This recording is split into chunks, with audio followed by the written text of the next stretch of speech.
All right. Okay. Well, thank you so much. Welcome to the Bridget Memorial Library and this beautiful program sponsored by the Paxton Garden Club. Introducing Joe Johnson, who is an invasive plant management specialist. This is part of our fall speaker series, the second in the lectures that we've had.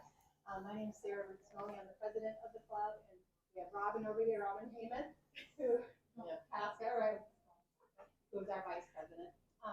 So it's my pleasure to introduce Joe Johnson to our garden club meeting.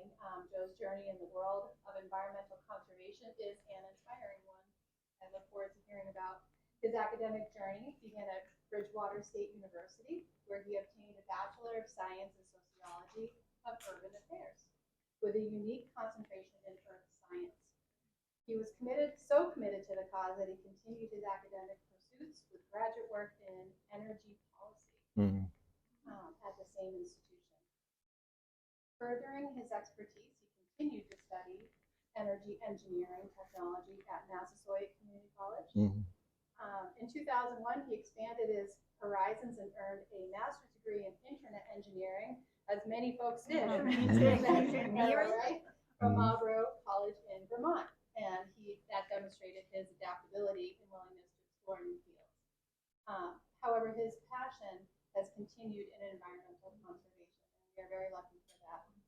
Recently, you completed the UMass Amherst Green School 80-hour program in arboriculture. Did I say that right? Yes, trees. Yes. And achieved a 4-course certificate in invasive plant management, further solidifying his dedication to the preservation of our natural ecosystem. Beyond this, Joe is an active advocate for the environment. He serves as a Worcester tree steward and volunteers as a forest ranger with the Blackstone Collaborative. Additionally, he dedicates his time and expertise as a volunteer ranger, for the Greater Worcester Land Trust. You'll often find Joe actively working on land around Worcester, putting his knowledge and passion into action. Joe is not only a scholar, but also a community builder. He runs the Facebook groups Invasive Plants and Insects of Worcester, Massachusetts, and Dodge Park Renaissance. I had to look up to see where that was. It is in Worcester, where he shares his knowledge and engages with the local community in the important work of environmental conservation. So today, Joe, we welcome you here to share your knowledge and practical insights on invasive plant management. Certainly from what is the government has to do with it. I know you'll get into it. So please join me in welcoming Joe to this wonderful lecture tonight. Wow. Well, I'd like to welcome you all. Thank the staff at the library, the Garden Club, Robin Tasca for many months ago coming to me and saying, Joe, will you do a presentation? And I said, it's about time. It's about time I got together and started to reach out and try to teach a little bit, because just trying to talk to people and work on invasive species management all by myself is tough. So I did prepare a lot of material, and I thought the best way to begin to approach this was to introduce you to the way our government interacts with us in dealing with invasive plants. And I'm just basically going to start at the federal level, move to the state level, and then to the very complicated and difficult to negotiate area of local government and trying to deal with your invasive plants. So given that, all this technology will work for us, go in the right direction. The federal response to invasive plants, that's going to be really quick. What they've done, well, let me start here with the federal definition of invasive species, because we're here tonight to talk about invasive plants. And it's a very special class of plants. And in learning about them, the amount of time spent talking about this definition can go on for months. But basically, it refers to organisms that are not native to a particular ecosystem. It's a very, very broad definition. But they have to have the potential to cause harm. to the environment or the economy or to humans, animals, or plant health. And that has to be proven. And there's many ways our government goes about doing that. So back in February 3rd, 1999, President Clinton established the National Invasive Species Council.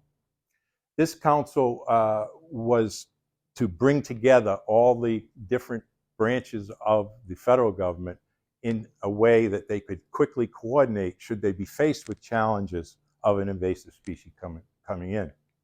And then President Obama in 2016 updated those policies to prioritize the coordination among federal agencies to make them more efficient.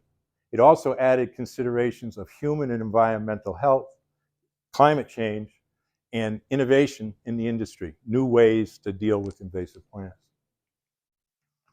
So the National Species Council was established with those two orders, but at the federal level, I'm not going to cover too much of what this group does. They're great to find information, but their primary thing was to coordinate, sustain, and expand federal efforts to prevent, eradicate, and control invasive species by restoring ecosystems and other assets impacted by invasive species.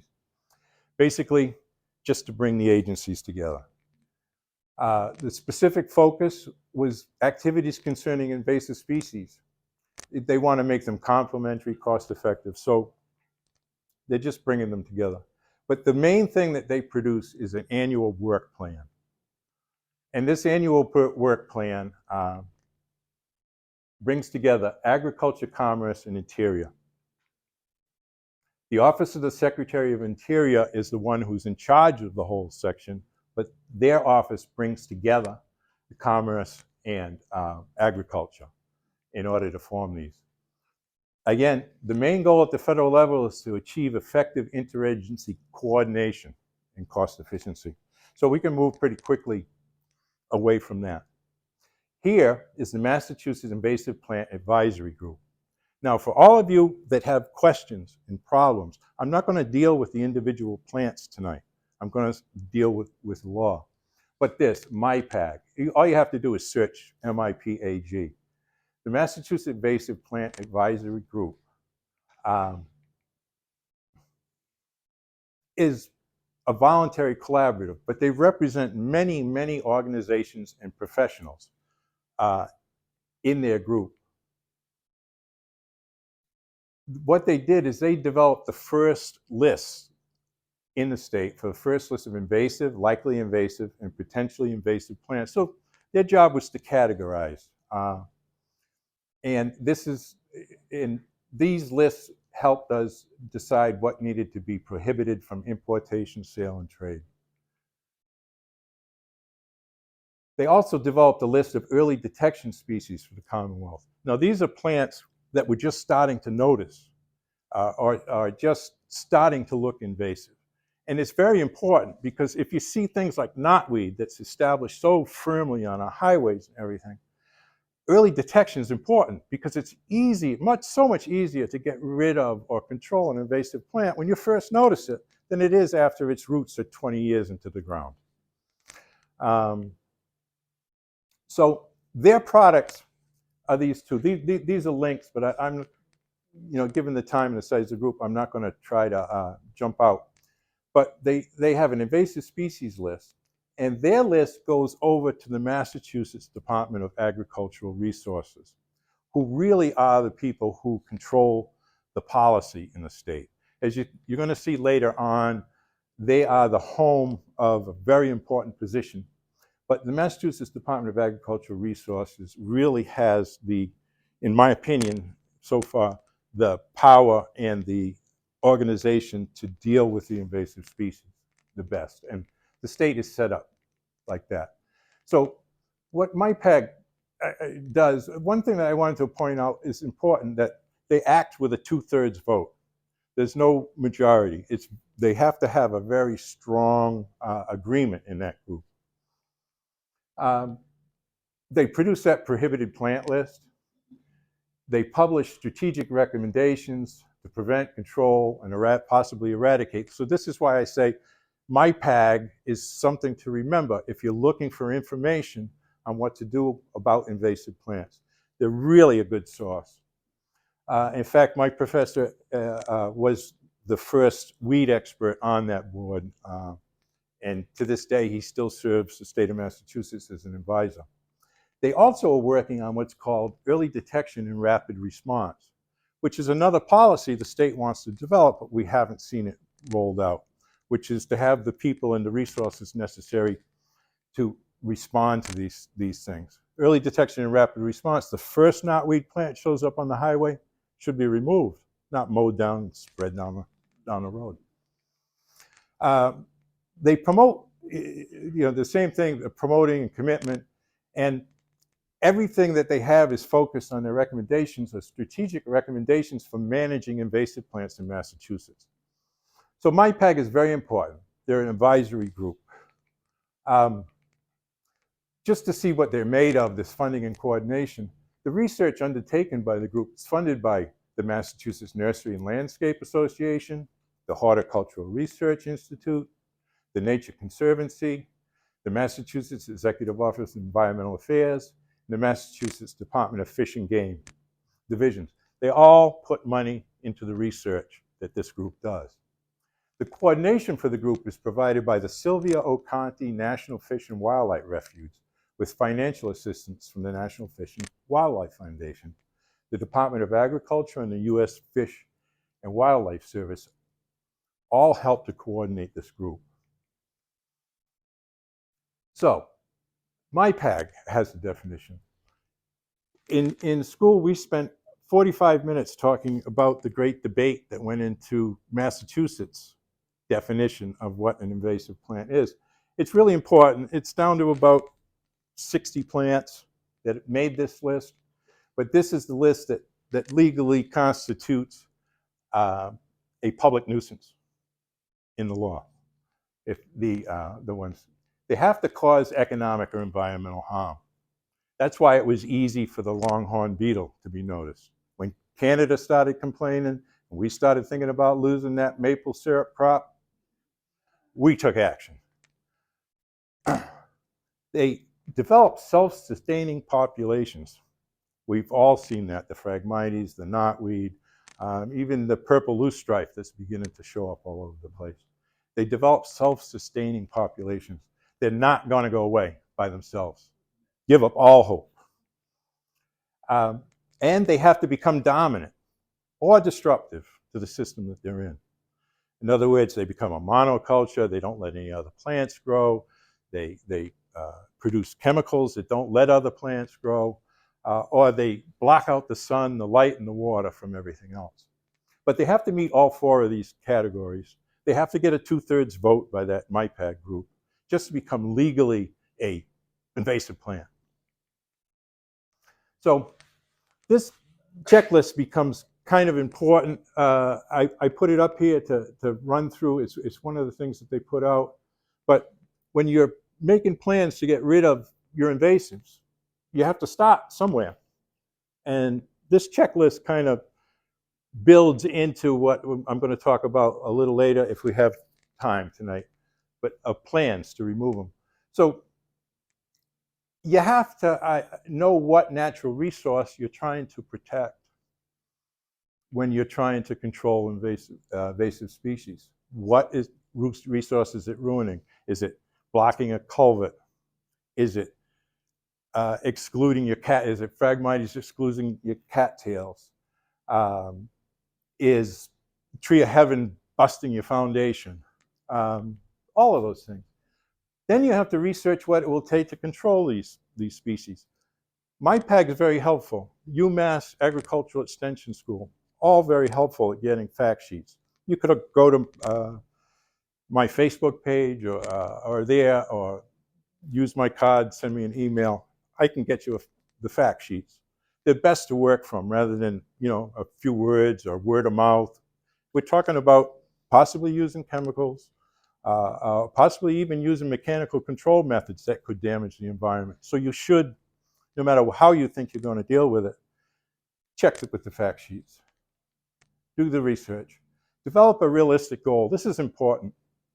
I mean, some people say, Joe, what do you want to do? Just spray the whole city? There's not enough gallons of stuff to take care of this stuff. No, we want to pick the right things.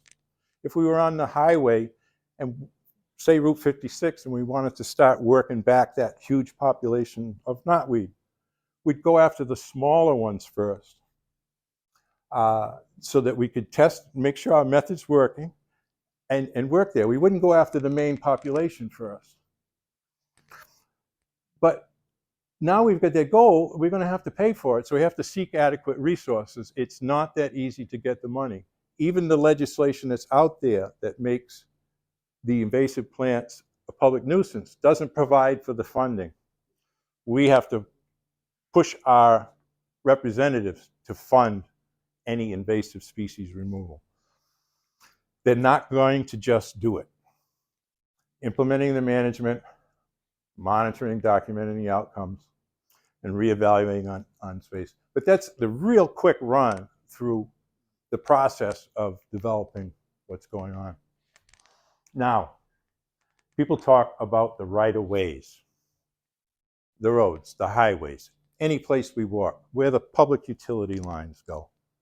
That's the CMR 333, Commonwealth of Massachusetts regulations. They're all in here, and what they did, this section .11 created the right-of-way advisory panel. This panel advises the Department of Agricultural Resources on the issues relating to the 333. And it fulfills all sorts of functions that's in this set of regulations. I talked about right-of-way, quickly summarize what it is, but it's a legal right of passage over another person's ground. So there's right-of-ways everywhere. And this is what the right-of-way law covers: the area over which a right-of-way exists, the strip of land over which built a public road, the land occupied by a railroad, especially for its main line, and the land used by public utilities. All of that is regulated by that 333 at the state level. So this panel is made up of, here in Massachusetts, the Department of Environmental Protection, the Department of Public Health, and the Executive Office of Transportation. The commissioner appoints a representative for those three. And the rest of these representatives, this is a huge list. But in there is the Conservation Commission Association, Board of Health, DCR, Environmental Advocacy Organization representative, one pick. A Railroad Association member, a member of the UMass Extension, well-versed in weed science and integrated pest management, utility company representative, and a commercial pesticide applicator. Those are the people who make up this board at the state that oversees the rules that your local towns, that the utility companies make for their elimination of invasive plants and management of their waste. So when they put the CMR together, its real purpose was to limit and control the use of herbicides. So only use a herbicide in the right way to clear and maintain a right-of-way. There's a whole set of rules. Certification by the Department of Agricultural Resource, or licensed by the department and working under an on-site supervision of a properly accredited applicator. You need to have the top certifications in order to work on the right-of-ways. That's what the state requires. You can't just have a regular pesticide license and do that unless you're working under someone who has a very high-level license. Herbicides can only be used on the right-of-way with the department's approved vegetation management plan and the yearly operational plan.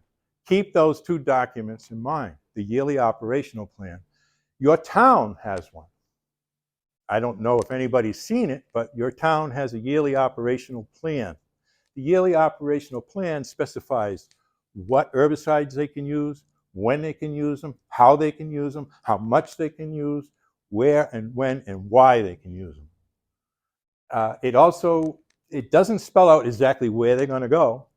It also lists and brings in your Conservation Commission and lists all the sensitive areas where herbicides need extra special permission or they're absolutely banned.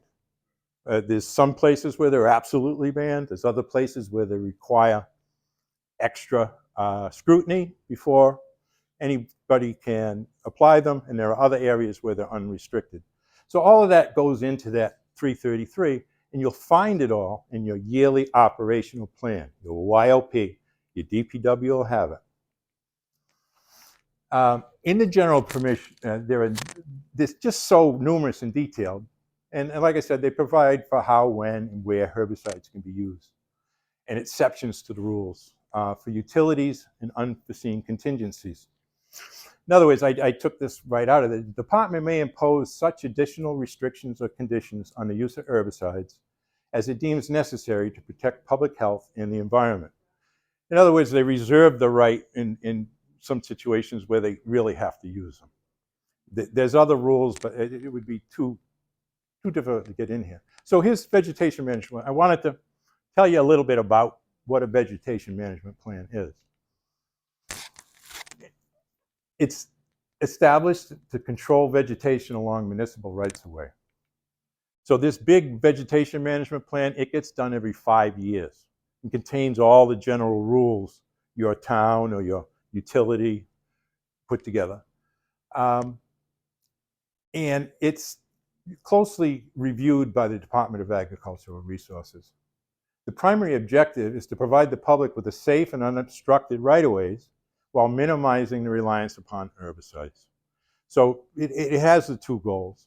We can't control the right-of-ways completely without herbicides, but we do have laws and regulations that start with the principle that we want to use as little as possible, we want to use it as carefully as possible, and that's the two things we want to do. Only herbicides listed on the current ROW sensitive areas material list will be used. There's another list that you can look for with herbicides that have been specially approved for wetland areas and so on. You have to only use those. They want to protect the public and the environment. The control target vegetation by reducing the volume and frequency of chemical applications. A lot of these little snippets are right out of the law. They ensure that vegetation management activities are conducted in a safe and effective and regulatory compliant manner. Protecting sensitive areas is important in this group, and the VMP will serve as technical guidance for the right-of-way management as a source of information for residents and public officials. But now that you know it, you can take a look at it and find out what's in your local. Here we come to I'm going to go through, there's a lot to this. I'm going to go through it fairly quickly. I'll tell you why. I looked into Chapter 132 and I fell in love with it. It's a general law for forestry. It includes a position coming up. The Chief Superintendent of the Bureau of Shade Tree Management and Pest Control. I have been on a 6-week quest to find this person. Today,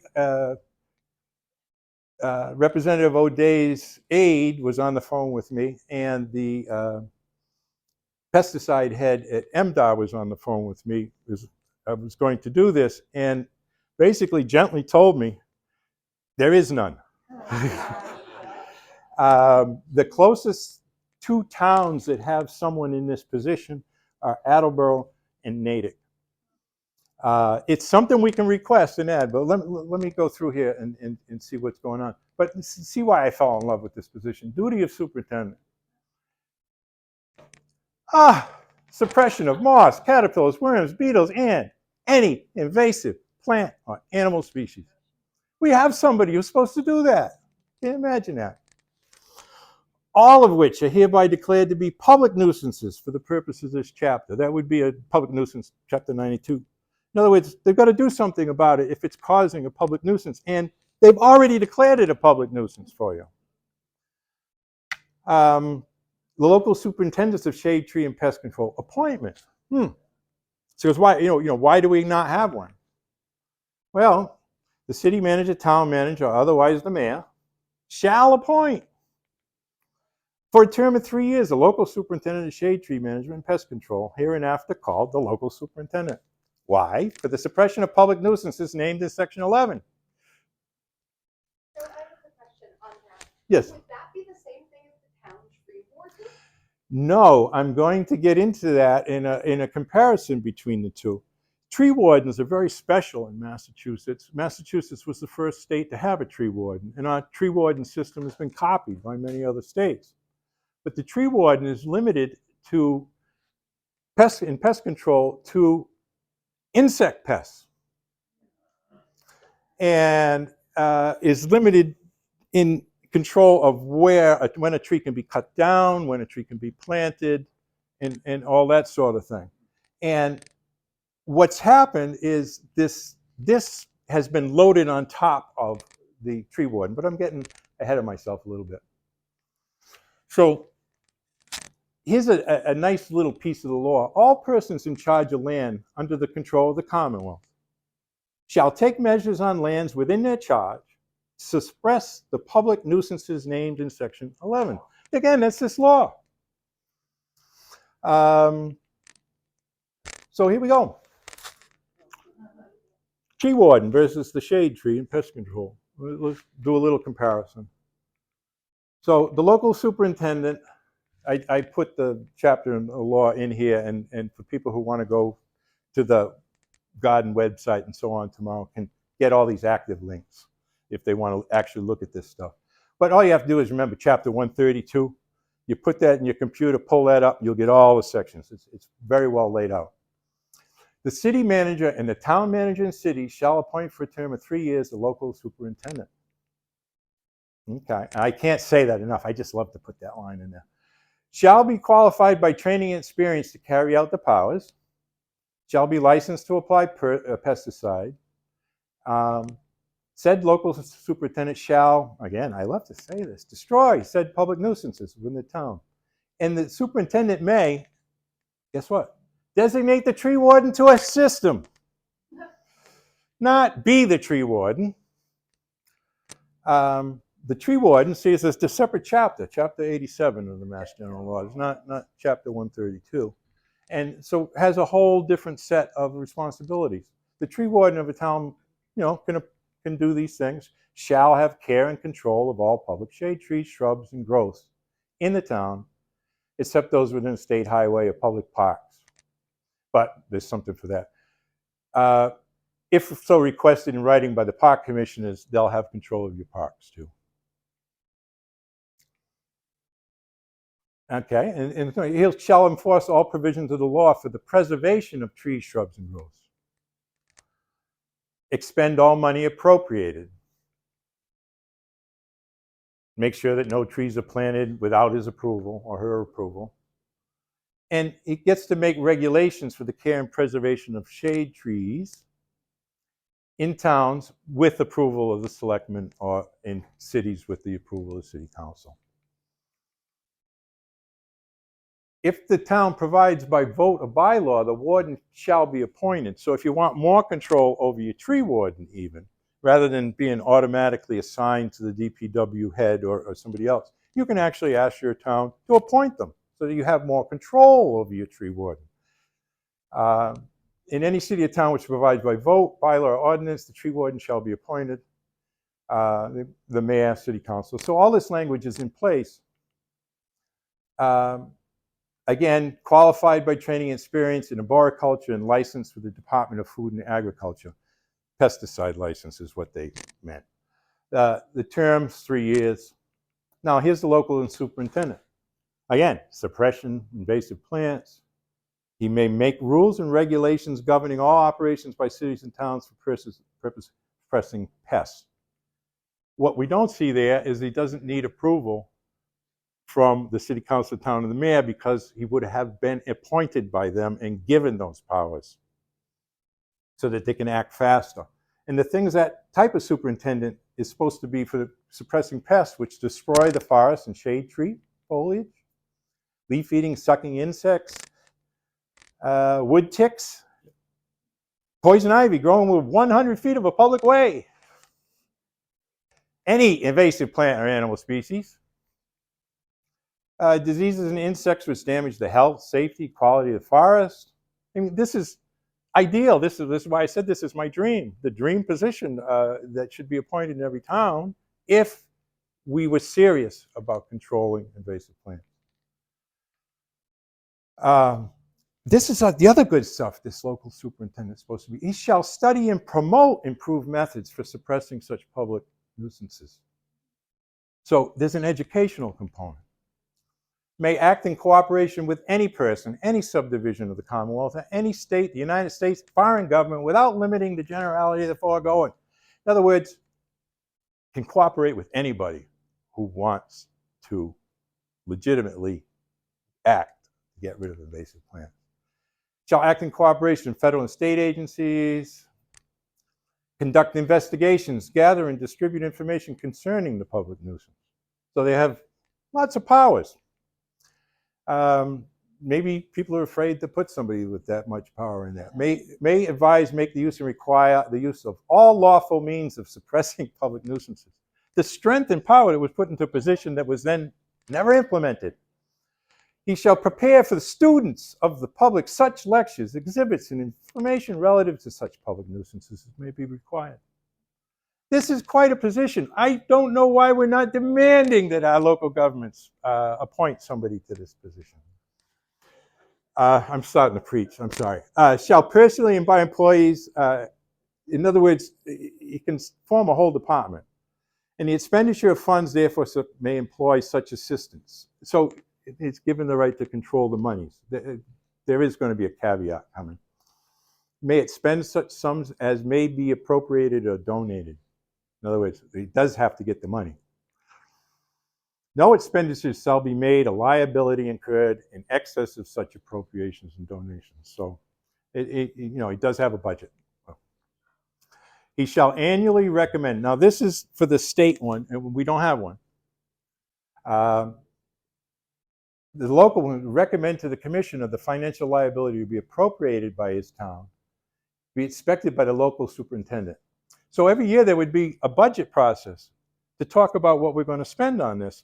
So if you're really serious as citizens of the town or whatever municipality, you would have to make your democratic decision about what you want to spend and how you want it to work on this. But in order to do that, you need to have a local superintendent in place. No owner or occupant of an estate. Now this is United States property law. People may have heard about England where this knotweed is like asbestos, but no owner or occupant of an estate infested or infected by any of the aforesaid public nuisance shall by reason thereof be similarly or criminally liable. So you're not going to be held liable. However, this superintendent of shade trees may make some rules, just as I had mentioned 2 slides back. And if those rules are approved by the city council, so they can make rules about private property, but we have a few steps in between. I don't know how that would turn out. Now, I've gone through all that, and people say, well, what's going on with this? Well, in the United States, we've had our first case, and we had it here in Massachusetts. I'm not going to get deeply into this. I'm not a lawyer. I haven't gone through this, but too deeply. But basically what happened here, homeowner moves into their house and knotweed pops up all over their lawn. They call the contractor sends his crew out there and they pluck it all out of the lawn. Of course, what happens? 3 weeks later, more knotweed. He comes in with a skid loader and he takes off the top layer of dirt. Comes back again. Contractor, out of there, gives up. They take him to court. The judge comes in and says, it's going to take $180,000 to remove the top 4 feet of soil, get rid of it in the right land, do all that stuff. And the law provides for treble damages. So the family won the $300,000 judgment. Of course, this is tied up in all sorts of legal stuff. It hasn't come to an end. But if it's in the Boston.com. Correspondent Jim Morrison wrote this story up. It's in several other newspapers. So I left it there. Now, I included this section in case how are we doing for time? 7:15. Okay.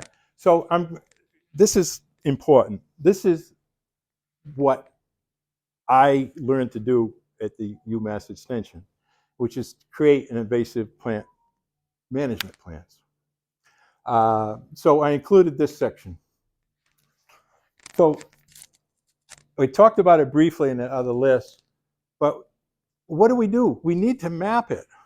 If you want to make a plan for invasive plants, we need to know what it is, where it is, how much there is of it. We need maps. And let me tell you a quick story about when I first started mapping this stuff. I got a phone call that said, "Stop. You're going to mess up everything. We're mapping something else. You're going to create this huge map." Well, I've begun mapping again this year, and I'm not stopping, and I'm preparing a map layer that I'll give to the city later from all my observations. I am able to put my electronic stuff together with this stuff because I can do all the fancy map work and stuff on the computers. So you need to know what the problem is. We got to map the known populations. There's applications called iNaturalist and EdMaps that make this easier. I'm now using iNaturalist. Keep it on my cell phone, snap a picture, identify the plant. Then other experts can look at it, and you can get an expert rating on the ID. So I don't need to argue that, no, that's not what it was, or there's no question. The iNaturalist helps. And I have been mapping what's available. Prior to this, you would go to complain. They'd say, well, what's the problem? There's no map. It hasn't been recorded. Why hasn't it been recorded? Because there's too much of it? Anyway, I'm going to start again. So it's easier. I use geotag photos to create the local map, and it creates a database of all the locations, and I can make a map where you can click on the spots and see what the infection looks like. Don't count on existing data, get your own. Make a plan. You got to determine the local behavior of the species in your area. So, in other words, say we're going, knotweed's the one that one's around. Say you're going after a population of knotweed, and you see a huge one. Well, maybe what you need to do is look up the hill, across the street, so on. Find out where, going up, it starts. That may be a place where your plan is to start taking the plants out from the highest ground, where there's only a few of them, working back towards that main population. We're talking invasive plants here, so I'm not talking one-year solutions. 3, 5, 10-year horizons for getting rid of some of the larger infestations of concentrated work with a plan. So this is why we have to make this plan. Is it spreading rapidly? Is it spreading by pieces of the plant breaking away every time there's a heavy rainstorm, or when the lawnmowers go over it, or when the utility company puts in a new telephone pole, or the gas company lays a new line? All of these things. Or seeds. Does it occur in high quality habitats, significant in recreational hunting or fishing lands? Of course, those are the places we want to target at first. We're going to get the most support, most likely find the money. How was the I'm getting knotweed on the brain. How was the knotweed population introduced? Was it intentionally planted, spread by a snowplow, mowing, construction activity? You have to try to figure out how it got there. For many of them, not all of them. A lot of them we know it's just a bird coming by. Did it disperse from another population that should be eradicated and controlled? That's what I was just talking about. And identify and monitor potential dispersal pathways. Now, of course, every stream or culvert that comes through your town needs to be monitored, your roadway crossings.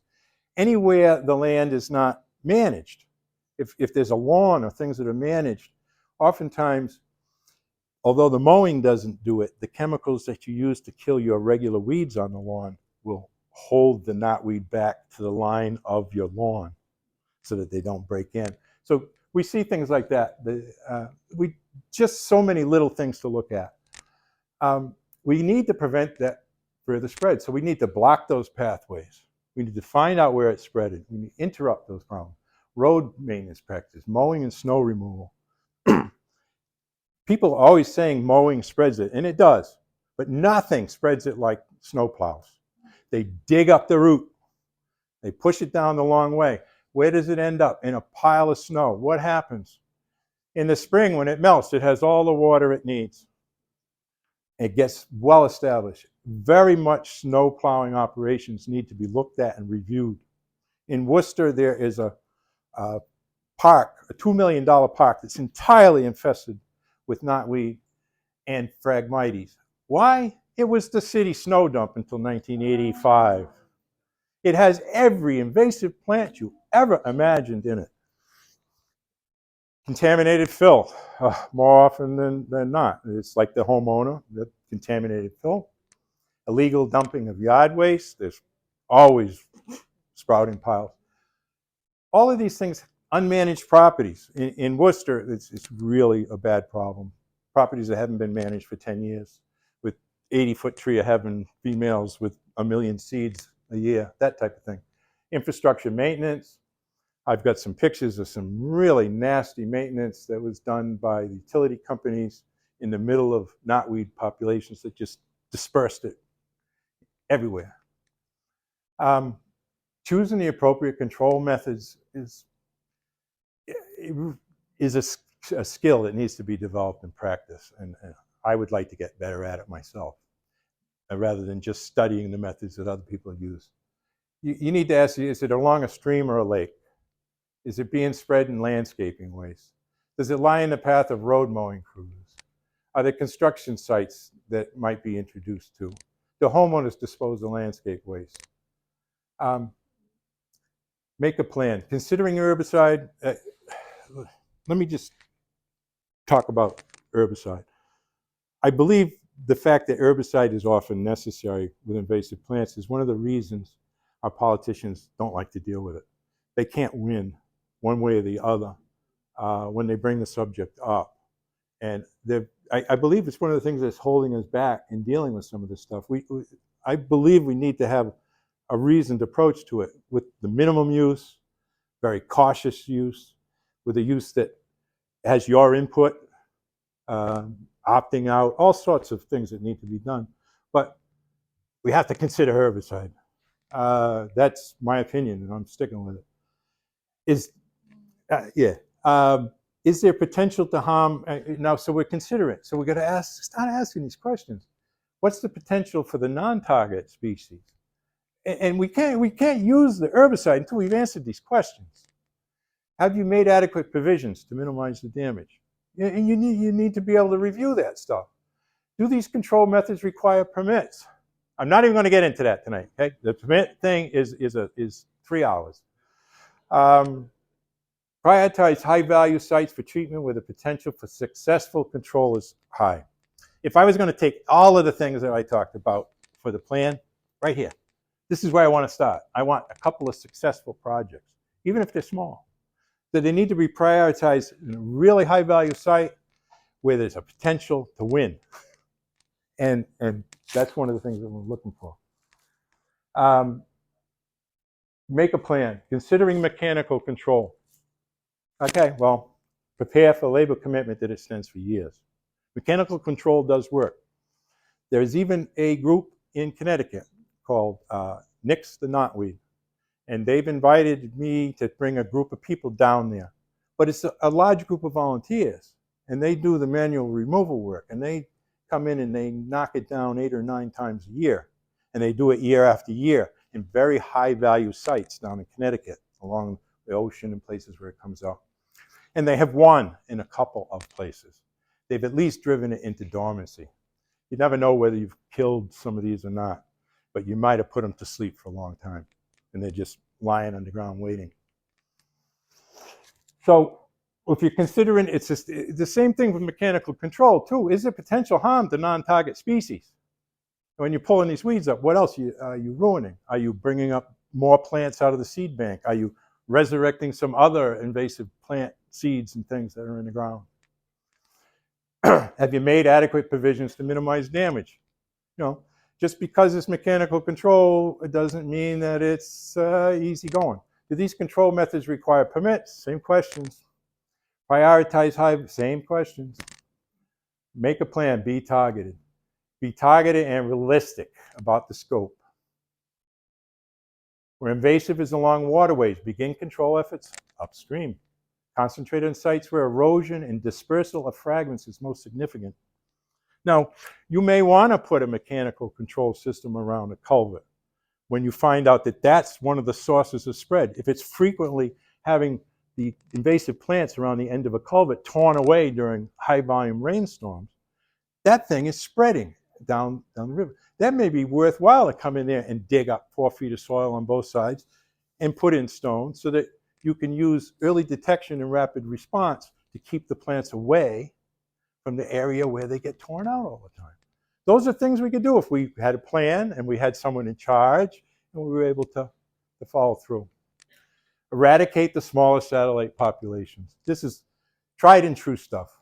Treat larger coral infestations as of a lower value as resources permit. In other words, those big ones, stay away. Let's get all the little ones and work towards them. And then when we get the opportunity to go after something like that, go for it. Monitor to ensure that your desired results and adapt your management to improve success. That's why I'm talking about starting small. If you start big and fail, you'll never get another chance. If you start small and fail, tweak it a little bit, come again. You start knocking them off really well and you feel like you've got a good system, go after the bigger ones. So that finishes what I brought for presentation like that. I do have something I could show you, or I could, what do you got for time? Oh, we have 5 minutes. Oh, you got about 15 minutes? Yeah, do you want, I'll open it up to questions. I'm taking a risk because I don't know the answers to everything, but I'll tell you what I'll tell you what I don't know. Okay, what I was going to show you is an area in Lake Park in Worcester. And I discovered this when I first started doing this. And I came home ecstatic. I said, they just use forestry mulching to clear this beautiful area in Lake Park. And I even wrote a Facebook article and I said, this looks so beautiful. And I went back 3 weeks later and there was 1.5 feet of knotweed in the entire acre. And so I realized that someone was trying to deal with knotweed in Lake Park. I later met this ranger at I was going to a seminar and I actually met the ranger who was in there. But he tried to use tarping in order to do it. So it's a story of failure over and over again over a period of 3 years where this thing has doubled in size in the 3 years and working its way down into the water control structures of Lake Park. But they're tied up in knots because it's a water control structure, it's on a lake and so on, and there's nobody with the courage to even deal with it, to bring it out as an issue. So that's going to take, I'd say that would take the whole 15 minutes. Or you can open it up to questions. Okay. Let's see what we can do here. If you give me a little patience and I'll dig up. We're all familiar with St. Columba's Catholic Church. You're standing in the parking lot and you look straight back. That's knotweed. Oh. And then if you are on the Grove Street and Pleasant Street, 122, which is right in front of Ronnie and John's house, that's all knotweed. So those are two very well known. Okay. Instead of loading that one, because I may have a little trouble running into it, I do have a presentation on knotweed that I was just beginning. It's not that long. But if you wanted to identify it, that's knotweed in flower, but it's a woody appearing perennial. It gets 10 to 15 feet tall. Yeah. One of the things I always looked at in the beginning was the alternate connection of the leaves, because there's cottonwood that you see in the same places. The leaves look very much the same, but they both come out of the stem at the same spot instead of alternate, jagged. And the bottoms of the leaves are flat like a shovel in most of its species. This is, typical of many of the plants invasive plants that have rhizomes and shoots, these horizontal roots go out 65 feet or more. And the more you cut it, the more the roots go out, because it stimulates the tips of the roots to grow. It has wing fruit seeds. They're shiny and tiny. There are millions of them this time of year. They are mostly infertile. Estimates range less than 1% fertility. However, we do have Bohemian and Retinoia, the two species here that are combining, and the theory is that those seeds are more viable. And just a 0.5% or a 1% increase in viability in knotweed seeds leads to a problem. I am observing some stands of knotweed that are extending very rapidly along watercourses, and that would be more of a trickle sort of. That would be more of an indicator of the seeds washing down and catching. I also have them in a park where they've caught underneath the curbing, which is another indication that that population may be mixed and beginning to produce more viable seeds. If knotweed ever starts producing seeds that are viable at a rate of 3 or to 5%, it's going to change the ball game. Seeds, it spreads by seed to stem. It's listed as one of the 100 worst invasive alien species in the world. It's native to Asia, and its native habitat is the slopes of volcanoes. Oh, this guy here, I'm 3 years into observing this guy. He was about that big, and this is the Blackstone Gateway Park gardens, which are completely infested with knotweed.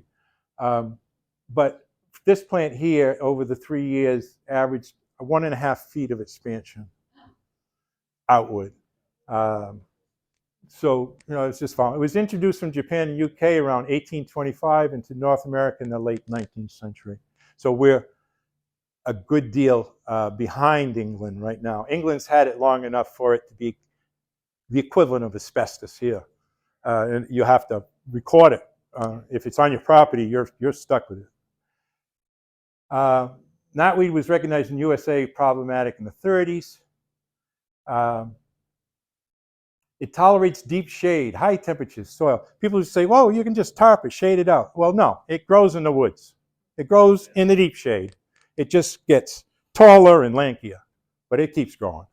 It's one of the reasons why it's so highly. In fact, I just recently took this in the park, and this is the area where I'm wondering if we have some seed spread here in the gutters. So it forms dense monocultures, blocks light, consumes nutrients, suppresses the competition by releasing toxic inhibiting chemicals, and it contributes to stream bank erosion. Originally, they thought this stuff was going to hold the stream banks in, but it has roots that are like ropes with just very fine extensions on the roots. It doesn't hold the soil together. And then it forms these big rhizomes, like ginormous potatoes, the size of basketballs and bigger, and they expand. So what they do is they actually crumble the dirt, they prevent any surface growth on it, and then those rhizomes break the dirt up, push it into the stream.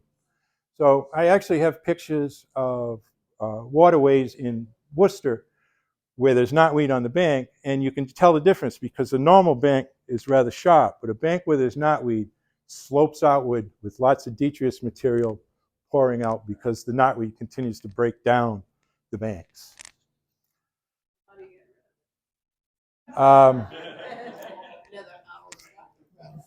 The greatest, fortunately, knotweed has a serious Achilles heel.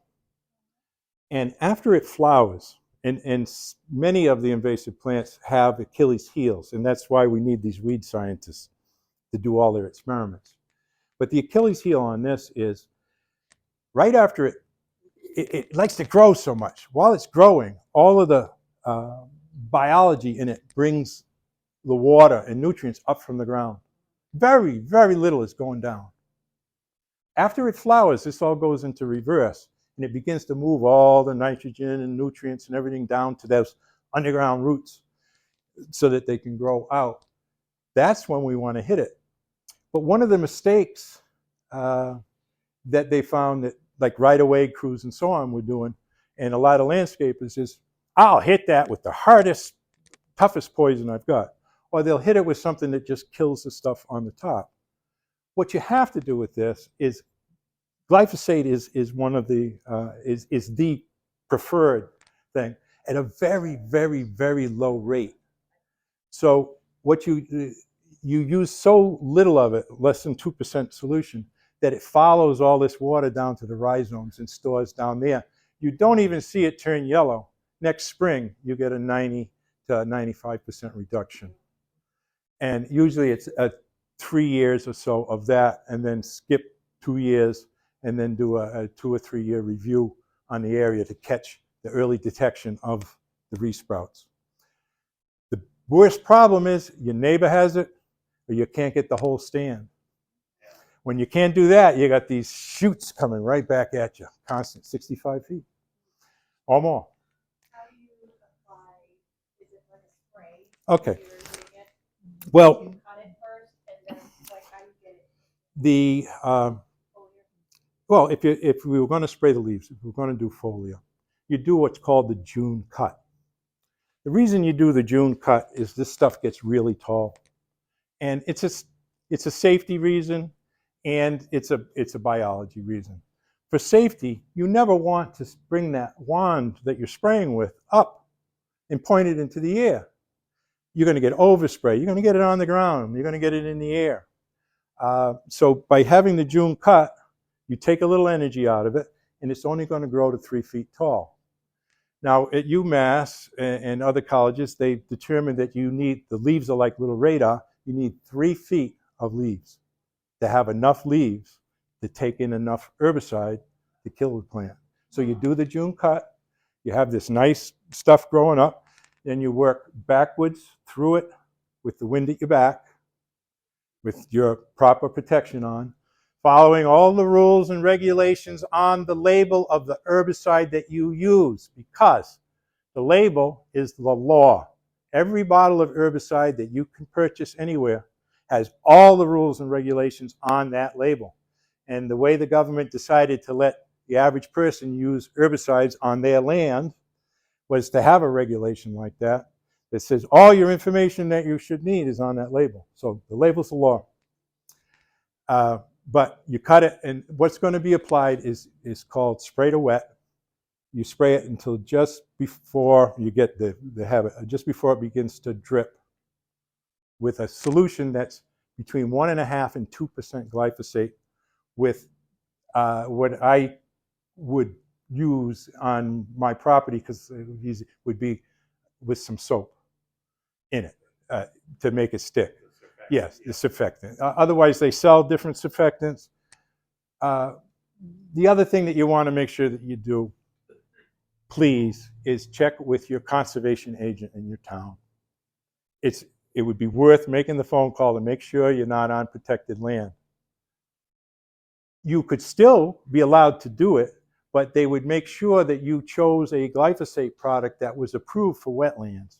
Because some of them, it's not the glyphosate that kills and does the damage, it's the stuff that they use to make it stick. And the wrong one will kill fish and invertebrates and so on if it gets in the water. So you have to use a much more expensive one that's non-toxic to the fish and aquatic life that helps the glyphosate stick to the product. You also can't, they don't sell the 2% glyphosate in the store, so you have to look at what you're buying and the percentage, and then yes, although find a way to dilute it enough so that you're getting the percentage. Because Roundup, Bayer, has gotten out of the business of selling glyphosate, you're correct. You can still find some Roundup on the shelves if you look at the label that's 2% glyphosate. That's premixed, but that's coming off the market because Bayer bought it off of Monsanto and decided to use a different chemical, which is going to be a different salt, but both of them have higher toxicity ratings, but they don't have a bad name. That finished that little review of the knotweed. So any other questions? Ruth, I have to go with you. Just a very basic one. How do we get a hold of your PowerPoint? Sending that out to all of us? Okay, I put out slide notes, and by tomorrow you will also have a PDF version of the slides, and the links should be active so that you can follow the little blue underlined links, like to the league, to the laws I talked about in the other connections. And I distributed some cards, I don't know if I brought enough, that have my email address as well. And I'll answer questions through my email. I love questions because I can't learn any faster than by answering people's questions. There is no way to learn faster. I'll dig, I'll learn, I'll dig it up. Nope, it's going to be on the Garden Club website. So www.paxtongardenclub.com. By the end of the week, it'll be this recording as well as Joe's presentation that has all active links. So by Saturday. Invasive Plants and Insects of Worcester is my Facebook page, and I will have it posted there in the file section. I do also have a YouTube page called Dodge Park Renaissance with 3 years worth of observations. Don't pay too much attention to the voiceovers that I did during the first year because I didn't know anything. When I started this, I was dedicated to not using herbicides. And oh man, I just, so that's why I went back to school, and that's why I took the invasive plant course, and I've taken pesticide courses, but I haven't gotten my license because I wanted to know if I could, with good conscience, recommend that that's the use. And I have to say, I can, if you do it right, and you follow the rules and the regulations. Yes. I just wanted to make a comment, is what has spread it all along the roads of Paxton, and I've been watching for 10 years, is the town's well-intended trimming of the sides of along the sides of the roads every fall. And so just the tiniest little piece that's caught up in the blades and drops 10 feet down, will start another one. Just, you cannot put that down and not have something starting. Do you know? So basically, Okay. their well-intended work of keeping the brush down on the sides of the road has spread what I originally saw was one knotweed patch 15 years ago all over Exactly. town, and I'm not sure if they were aware of it. They are. No, I don't mean to cut you. I don't mean to cut you too short, but in their yearly operating plan and in their vegetative management plan, they have a paragraph that states that mechanical means are spreading it, mowing and plowing is doing that. Yet it still continues to be. It's an educational thing. Again, as you can see, a lot of rules get put into the laws, but not all the laws get enforced, or not all the positions or things that we created. So I think sometimes they make people happy. You fight like heck to get a law passed. You get it passed and but you don't go back to find out that they actually implemented the darn thing. So just to follow up on Yeah. that, how many of our local towns actually have local superintendents? None. None. No, I was told today